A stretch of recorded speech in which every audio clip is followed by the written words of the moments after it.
بسم اللہ الرحمن الرحیم۔ السلام علیکم، welcome to my YouTube channel ایسن نودی۔ آج ہم اس ویڈیو میں بات کریں گے فتح مکہ کے بارے میں کہ کس طرح اسلامی لشکر مکہ میں داخل ہوا اور بنا کسی قتال کے حضور اکرم صلی اللہ علیہ وسلم نے مکہ کو فتح کر کے وہاں کے سارے بت گرا دیے۔ ویڈیو میں آگے جانے سے پہلے میرے چینل کو لائک سبسکرائب کرنا نہ بھولیے گا۔ تو چلیے ویڈیو کا باقاعدہ آغاز کرتے ہیں۔ حضور اکرم صلی اللہ علیہ وسلم نے 10,000 سرفروشوں کے لشکر جرار کے ساتھ 10 رمضان المبارک سن 8 ہجری کو مدینہ سے کوچ کیا۔ یہ سفر شدید گرمی کے موسم میں تھا، رمضان کے روزے بھی تھے۔ سفر کی رفتار بھی دگنی رکھی گئی تھی چونکہ مسافر کو روزہ نہ رکھنے کی شرعی رخصت ہے، اس لیے حضور اکرم صلی اللہ علیہ وسلم نے صحابہ کرام کو حکم دیا کہ وہ روزہ نہ رکھیں۔ آپ نے فرمایا اپنے دشمن کے مقابلے میں طاقتور رہو، مگر حضور اکرم صلی اللہ علیہ وسلم نے خود عزیمت پر عمل پیرا ہو کر روزے دار ہوئے۔ لشکر کی نقل و حرکت اتنی خاموش اور تیز تھی، قریش کو آخر تک کچھ پتہ نہ چلا اور مسلمانوں نے 2 ہفتے کی مسافت صرف 1 ہفتے میں طے کر لی۔ حضور اکرم صلی اللہ علیہ وسلم کے چچا حضرت عباس رضی اللہ تعالیٰ عنہ بھی آپ کی روانگی سے بے خبر تھے اور وہ اپنے اہل و عیال کو لے کر ہجرت کے ارادے سے نکل پڑے تھے۔ مکہ سے 82 میل دور جوفہ کے مقام پر انہیں مسلمانوں کا عظیم لشکر آتا دکھائی دیا تو وہ حیران ہو گئے۔ آپ صلی اللہ علیہ وسلم انہیں دیکھ کر بے حد خوش ہوئے اور انہیں اپنے ساتھ کر لیا۔ حضور اکرم صلی اللہ علیہ وسلم نے مکہ کے قریب محر زہران پہنچ کر پڑاؤ ڈالا۔ تب قریش کو ہوش آیا اور وہ مکے کے دروازوں پر اتنی بڑی فوج دیکھ کر حیران ہو گئے، یہاں تک کہ ایک عجیب واقعہ پیش آیا۔ قریش کے متعصب اور سرکردہ لوگوں میں سے 2 افرادوں نے اسلام قبول کر لیا۔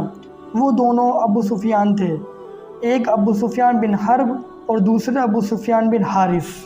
انہی میں سے پہلے ابو سفیان بن حارث بنو ہاشم کے ممتاز رکن اور حضور اکرم صلی اللہ علیہ وسلم کے چچا زاد تھے، بچپن اور جوانی کے دوست تھے۔ شاعری میں بھی انہیں کمال حاصل تھا، مگر انہوں نے شان رسالت میں نازیبہ اشعار کہہ کر حضور اکرم صلی اللہ علیہ وسلم اور مسلمانوں کو بڑا دکھ پہنچایا تھا۔ تاہم اب ان کے دل میں اسلام کی سچائی کا یقین گھر کر گیا تھا۔ انہیں اپنے ماضی پر اتنی ندامت ہوئی کہ ان کا دل بھر آیا اور وہ اپنے کمسن بچے کو ساتھ لیے حضور اکرم صلی اللہ علیہ وسلم کو خیمہ گاہ میں حاضر ہوئے۔ انہی میں سے دوسرے ابو سفیان بن حرب جو قریش کے سب سے جری اور نامور سردار تھے، 2 ساتھیوں کے ہمراہ لشکر اسلام کا جائزہ لینے کے لیے نکلے۔ حضور اکرم صلی اللہ علیہ وسلم کے حکم سے مسلمانوں نے اپنے خیموں کے سامنے روشنی کر رکھی تھی۔ مکے والے دور سے سینکڑوں روشنیاں جگمگاتی دیکھ کر مرعوب ہو رہے تھے۔ ابو سفیان بن حرب بھی یہ منظر دیکھ کر بے ساختہ پکار اٹھے، ایسا لشکر اور ایسی روشنیاں میں نے زندگی بھر نہیں دیکھی۔ ان کی بلند آواز رات کے سناٹے میں دور تک گئی۔ حضرت عباس رضی اللہ تعالیٰ عنہ جو اب حضور اکرم صلی اللہ علیہ وسلم کے لشکر میں شامل تھے، اپنا خچر پر قریبی گشت کر رہے تھے کہ انہوں نے تاریکی میں آواز پہچان لی اور بولے، ارے اللہ کے بندے، حضور اکرم صلی اللہ علیہ وسلم 10,000 مسلمانوں کے ساتھ آ چکے ہیں، آج تو مجھ سے مقابلے کی طاقت نہیں رکھتے۔ ابو سفیان بولے، بچنے کی کوئی صورت؟ حضرت عباس رضی اللہ تعالیٰ عنہ جانتے تھے کہ اگر کسی مسلمان نے ابو سفیان کو دیکھ لیا تو ان کا بچنا مشکل ہو جائے گا، اس لیے وہ فوراً ابو سفیان کو اپنے خچر پر ساتھ بٹھا لیا اور اسے دوڑا کر لشکر کے مختلف حصوں کے درمیان سے گزرتے ہوئے سیدھے حضور اکرم صلی اللہ علیہ وسلم کی خدمت میں پہنچ گئے۔ ادھر حضرت عمر فاروق رضی اللہ تعالیٰ عنہ بھی پیچھے دوڑے آئے اور اجازت مانگنے لگے کہ دشمنوں کے سردار کا سر قلم کر دیا جائے، مگر حضور اکرم صلی اللہ علیہ وسلم ابو سفیان جیسے دشمن کو بھی کامیاب دیکھنا چاہتے تھے۔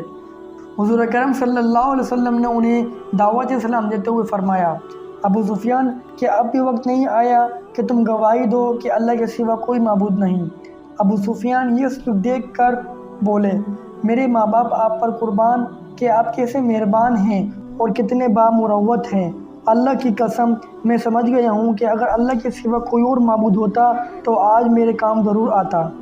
گویا ابو سفیان کو مسئلہ توحید سمجھ آ گیا تھا۔ حضور اکرم صلی اللہ علیہ وسلم نے چاہا کہ اب وہ اپنی زبان سے کلمہ شہادت پڑھ لیں اور توحید و رسالت دونوں کا اقرار کر لیں، اس لیے فرمایا، اور کیا اب تک اس بات کا وقت نہیں آیا کہ تم مان لو کہ میں اللہ کا رسول ہوں؟ ابو سفیان بولے بلا شبہ آپ رحیم و کریم ہیں، مگر اس معاملے میں ابھی تک مجھے تردد ہے۔ حضرت عباس رضی اللہ تعالیٰ عنہ ساتھ کھڑے یہ سب دیکھ رہے تھے۔ وہ جانتے تھے کہ ابو سفیان پر حقیقت واضح ہو چکی ہے، مگر صرف ایک رئیسانہ نخوت انہیں اللہ کی غلامی اور بغیر رسالت کی حلقہ بغوشی سے روک رہی ہے۔ انہوں نے فوراً اس شیطانی وسوسے کو دور کرنے کے لیے کہا، اللہ کے بندے، اس سے پہلے کہ تمہاری گردن اڑا دی جائے اسلام قبول کر لو۔ یہ نسخہ کارگر ثابت ہوا۔ ابو سفیان تمام وسوسوں کو ذہن سے جھٹک کر اسلام لے آئے۔ اس موقع پر حضرت عباس رضی اللہ تعالیٰ عنہ نے حضور اکرم صلی اللہ علیہ وسلم سے ابو سفیان بن حرب رضی اللہ تعالیٰ عنہ کو کوئی اعزاز دینے کی سفارش کی۔ آپ صلی اللہ علیہ وسلم نے فرمایا، کیوں نہیں؟ جو شخص ابو سفیان کے گھر میں پناہ لے وہ مامون ہے، جو حرم شریف میں پناہ لے وہ بھی مامون ہے، اور جو اپنے گھر کا دروازہ بند کر لے وہ بھی مامون ہے۔ 17 رمضان 8 ہجری بمطابق 7 جنوری 630 عیسوی جب اسلامی لشکر مکہ میں داخل ہونے کے لیے تیار ہوا تو حضور اکرم صلی اللہ علیہ وسلم کے حکم سے حضرت عباس رضی اللہ تعالیٰ عنہ ابو سفیان بن رضی اللہ تعالیٰ عنہ کو لے کر لشکر کے راستے میں ایک پہاڑ کی گھاٹی پر کھڑے ہو گئے تاکہ وہ انہیں پورے لشکر کا نظارہ کرا سکیں۔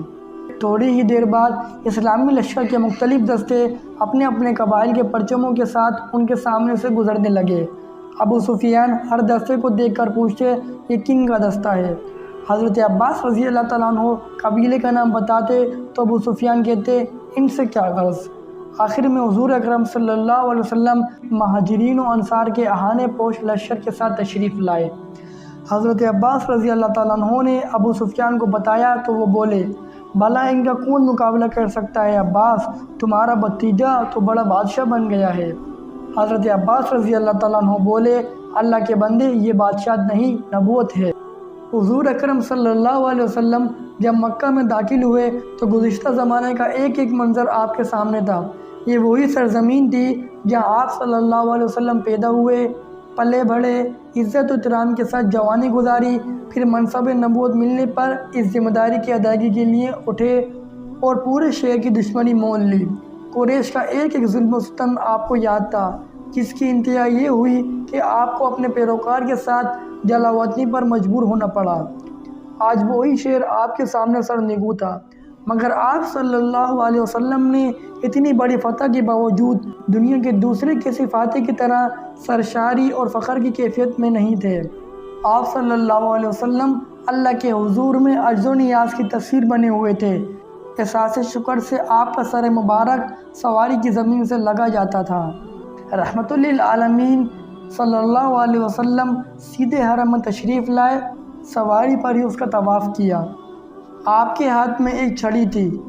طواف کے دوران آپ صلی اللہ علیہ وسلم کعبے کے صحن میں نصب بتوں کی طرف چھڑی سے اشارہ کرتے گئے اور بت زمین بوس ہوتے چلے گئے۔ اس وقت آپ صلی اللہ علیہ وسلم کی زبان مبارک پر یہ آیت تھی، وَقُلْ جَاءَ الْحَقُّ وَزَهَقَ الْبَاطِلُ إِنَّ الْبَاطِلَ كَانَ زَهُوقًا۔ ترجمہ، حق آ گیا ہے اور باطل مٹ گیا، بے شک باطل مٹنے کے لیے ہی ہے۔ اس کے بعد کعبے کی کلید برادر عثمان بن طلحہ رضی اللہ تعالیٰ عنہ سے چابیاں لے کر مکی کا دروازہ کھلوایا۔ اندر دیواروں پر مشرکین کی بنائے ہوئے حضرت ابراہیم علیہ السلام اور فرشتوں کی تصاویر نظر آئیں۔ آپ کے حکم سے صحابہ نے تصاویر کو مٹا دیا۔ آپ صلی اللہ علیہ وسلم نے کعبے کے اندر نماز ادا فرمائی۔ قریش کے لوگ کعبے کے صحن میں جمع تھے۔ آپ صلی اللہ علیہ وسلم کعبے کے دروازے پہ کھڑے ہو کر ان سے مخاطب ہوئے، اللہ کے سوا کوئی معبود نہیں، وہ اکیلا ہے، اس کا کوئی شریک نہیں، اس نے اپنا وعدہ سچ کر دکھایا، اپنے بندے کی مدد کی اور تمام لشکروں کو تنہا شکست دی۔ آج زمانے جاہلیت کا ہر فخر اور خونریزی میرے قدموں تلے ہے۔ قریش کے لوگوں، اللہ نے تمہارے جاہلیت پر مبنی غرور کو توڑ دیا ہے۔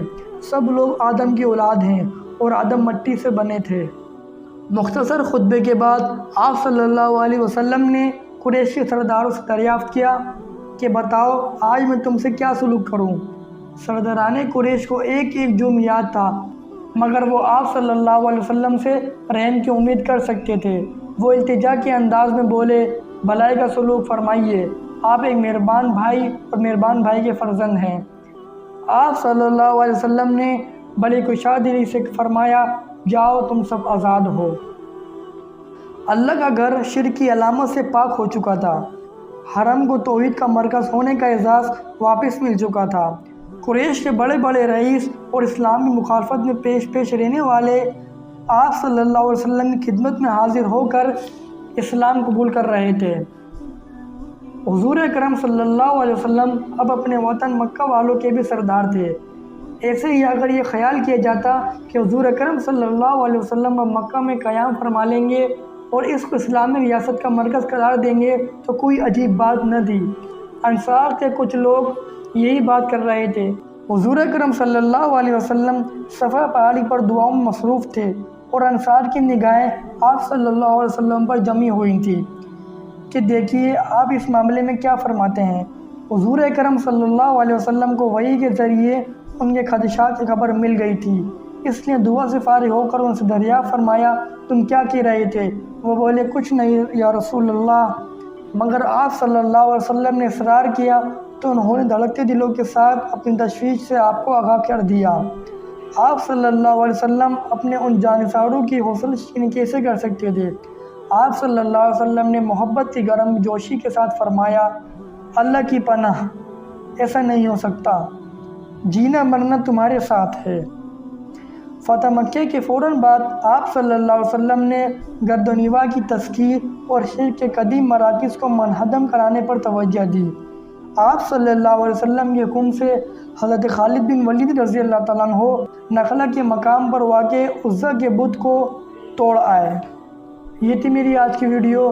امید ہے فتح مکہ کے بارے میں معلوماتی ویڈیو پسند آئی ہوگی، تو میری اس ویڈیو کو لائک، چینل کو سبسکرائب کرنا نہ بھولیے گا۔ بہت شکریہ۔